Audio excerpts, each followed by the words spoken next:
big welcome for the National Board Chairman of NANGO, setting the pulse for the conference, Mrs. Pester Siraha. Please, big round of applause, Mrs. Siraha. Oh, you can do better than that. Come on, let's wake up. It's a Thursday. Remember what I told you? You have to keep clapping until they get here. It's a long walk. It's a long walk.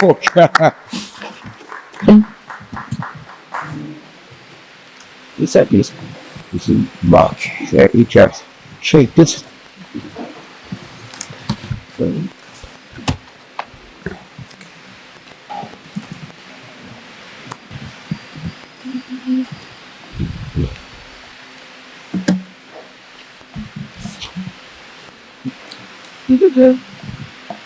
Our guest of honor, the Deputy Minister of Public Service, Labour and Social Welfare, Honorable Advocate Mercy Dina, the Acting PVO Registrar here present, Mr. Tiriwawi Tamirepi, other senior government officials here present, the Chief Executive Officer of Masvingo Rural District Council, represented by Mr. Victor Charumbira, the Deputy Director, Financial Intelligence Unit, Mr. Tichafa Chigaba, fellow NANGO National Board members here present, the NANGO Executive Director, Mr. Ernest Nyemai, the UN Resident Coordinator, represented by Ms. Tafaz Wamuvingi, the Head of Governance and Social Sectors for the EU Delegation to Zimbabwe, Ms. Haria Wono Comet, other representatives of our development partners and donors here present,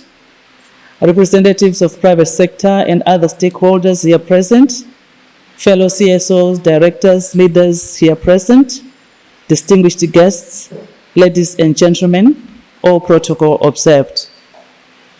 Good morning.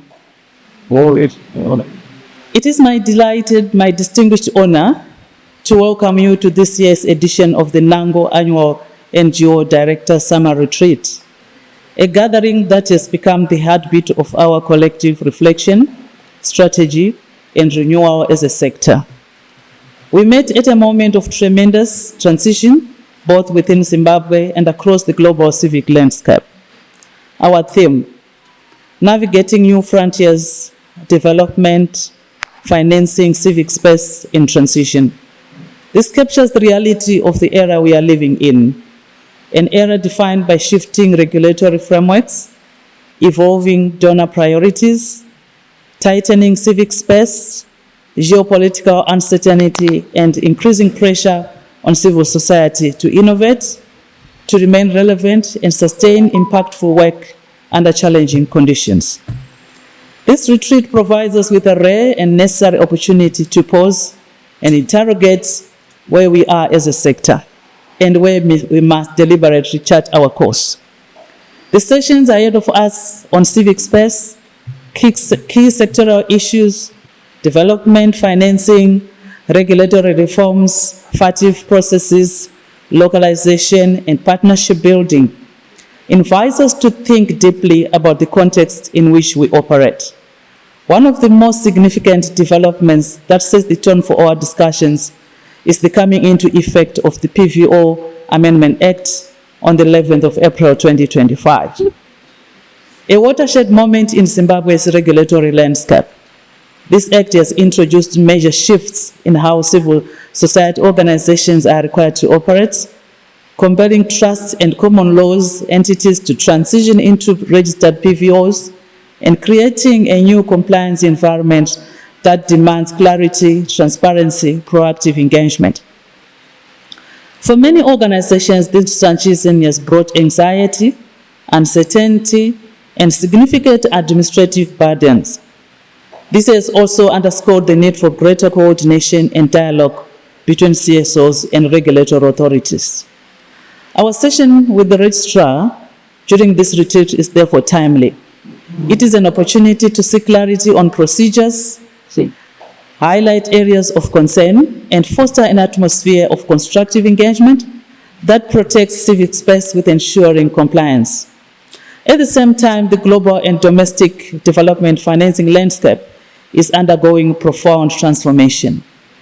The US government stop work orders and the subsequent termination of USAID-supported grants, followed by strategic shifts and budget contractions by other development partners, has introduced new levels of instability and predictability into our operating environment.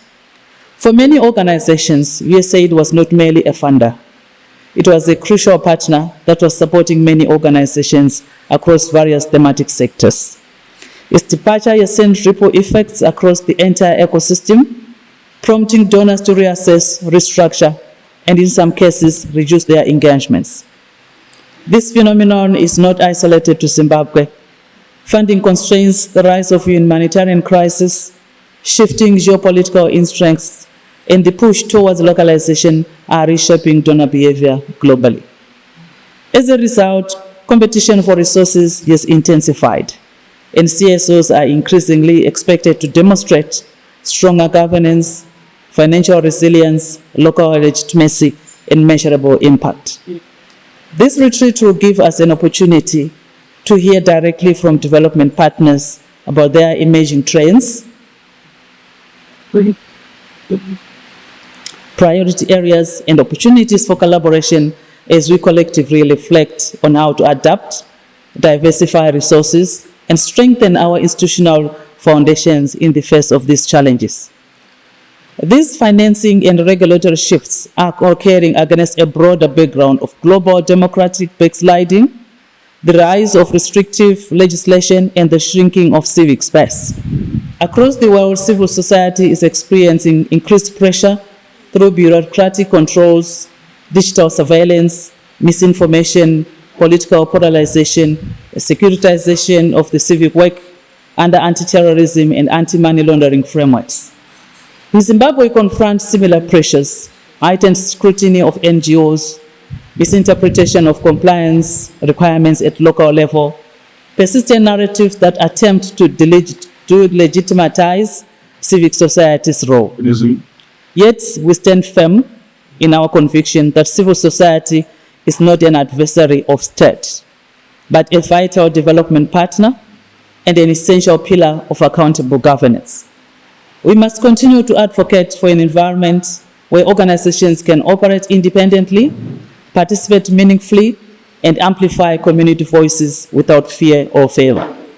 As we reflect on the future, it is clear that new frontiers are emerging, frontiers that demand a more agile, innovative, and united civil society sector. The fast evolving digital landscape, governed by instruments such as the Cyber Data Protection Act, compels us to deepen our understanding of data protection, digital rights, cybersecurity, and ethical technology use. The upcoming FATF mutual evaluation in 2026 places CSOs in the conversation on anti-money laundering and countering the finance of terrorism. Control, risk management, and financial accountability. Localization, which has become central in global development discourse, calls not for rhetoric but for real shifts in power, decision-making, and resource allocation to local and community-led organizations. As communities increasingly demand transparency, co-creation, locally grounded solutions, CSOs must evolve in how we engage, how we partner, and how we deliver.